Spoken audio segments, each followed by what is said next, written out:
Legit nga guys, masarap talaga ang Paris Overload ni Diwata. Let's G, tara! It's Pink Provincia TV here again for today's video mga board. Tara, sabay-sabay natin tikman ang Paris Overload ni Diwata. Bago nga lahat mga boards, video babiyahe po tayo papuntang bayan, pero madadaan po muna tayo. Dadaan po tayo sa Piso Wi-Fi Bindo po. Magbubukas po tayo ngayon para may pambili tayo ng Paris Overload ni Diwata. Para matikman po natin kung gaano kasarap yun mga boards. Bale yung Piso Wi-Fi Bindo natin po mga boards, dito po banda sa may lola ko, kapatid ng lola ko po ito. Bale kinabitan po namin ito ng Piso Wi-Fi Bindo ng aking tropa kong pinsan dahil karinderya po ito sa tapat ng school. Makikita sa mukha ni Joben, happy na happy siya, excited. At ito naman yung tropa kong pinsan, nag-aayos ng ilaw para maliwanag po. At yun na nga mga boss, maliwanag na talaga. Maliwanag pa sa buhay mo, char. At mismo sa puntong ito mga boss, nagbukas na po kami agad-agad. Nakahanda na po kami para buksan to. At excited na rin po kung magkano ang laman niya ngayon. Bali buwan-buwan po namin ito binubuksan mga boss. Kasi po naka-schedule sa pagbabayad po ng internet. At yun na nga mga boss, makikita nyo, medyo puno po siya. Marami-rami yata to ngayon mga boss. Barya-barya lang to boss, ngunit sapat rin to po sa amin ng sobra. Napakalaking blessings po para sa aming kapuspalad. At yan mga boards, po ang aking lola, kapatid po ng lola. Maganda yan boards, saka mabait, maaalahanin po. Ganda niyang kanyang ngiti mga boards, sana all. At sa puntong ito mga boards, nagsipaghanda na po kami para bilangin po ito. Sa estimated nyo mga boards, magkano kaya ito? Let's G, tara mga boards, bilangin po natin. Habang nagbibilang po kami mga boards, excitement po. At ito mga boards, yung magandang babaeng ito, basketball player po ito, dunkers po siya. Makita nyo sa galaw mga boards, yan po pala boards, si Kasing ko po siya.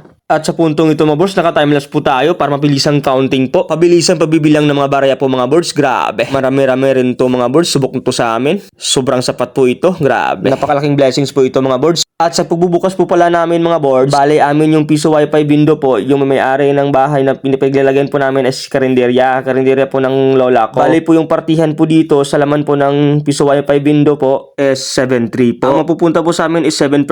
Yung 3% naman po, yung sa may-ari na pinaglalagyan po namin ng Piso Wi-Fi Bindo po. Ayan po ang agreement at proseso namin mga boards. At yun na nga boards, tapos na po kami mga bilang. Bale laman ng Piso Wi-Fi Bindo po namin is 6,000 po. At let's G mga boards, tara sa mismong pakay po natin. Let's mukbang Paris Overload po ni Diwata. Bali babiyahe po tayo papuntang bayan mga boards kung saan naka-plaster yung Paris Overload ni Diwata. Less excitement po, mukbangan na naman ang gaganapan mga boards. Kasama ko po mga boards, mga tropa ko, pamangkin at saka pinsan po. At dito po banda mga boards, malapit na po kami, may sign na po yung simbahan po. Napakalaking simbahan po namin mga boards, no? Maganda po paggabi, lalo na sa umaga. At sa makikita nyo boards, yan po yung Paris ni Overload ni Diwata. Nakakart po siya. Wow, Paris po pala.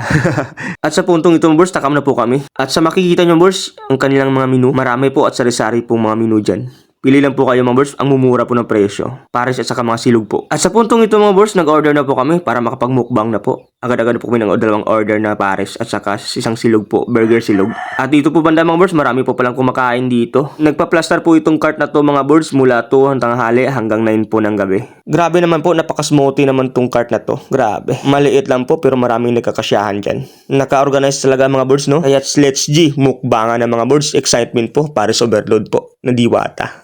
At dito, takam na rin si Gabriel Boy. Oh, grabe. At ito naman yung order ko mga boards, burger silog po kasi nagda-diet po ako. May target po kasi, sana all. At ito naman si Joben mga boards, grabe. Takam na rin, excited yan sa pangmukbang.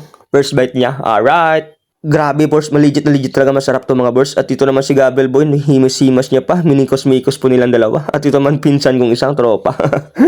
Nuod-nuod lang kasi po nakapaghapunan na po siya. Hanggang nuod lang po siya muna mga boards. Habang kami, let's G, mukbang na mukbang talaga po.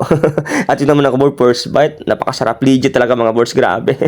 Takam. Pag natikman nyo to mga boards, grabe, balik-balikan nyo talaga to. Bali dito na po naka-plaster po sa bayan po namin sa may mismong plaza po. Grabe. Let's G. Pastis eating na po. Bali yung serve pala ng Paris Overload ni Diwata dito mga boards is 120. May only rice at saka only drinks rin po. Only juice. At saka may kasamang only sabaw rin po. Grabe. Mabubusog ka talaga dito. At kung saan ang may masarap ay tinitikman. Bali sobrang subok to mga boards, pang masa talaga. At makikita nyo boards, nag-order na si Joben ng kanyang pang second rice. Only rice to mga boards, grabe. Ako nga po boards, nagdalawang rice lang, sila 3 kasi nagda-diet po ako. At yun boards, ubos na po lang ang kinain namin. Busog na po kami. As you can see mga boards, si Gabriel Boy, the big boy, napa-approve siya sa sobrang sarap at busog rin itong si Joben. Tamang chill sa gilid. Salamat po, wow pares sa magandang serbisyo. Let's G again po. I hope nag-enjoy po ko sa panonood. I hope like and share po, follow for more. Salamat!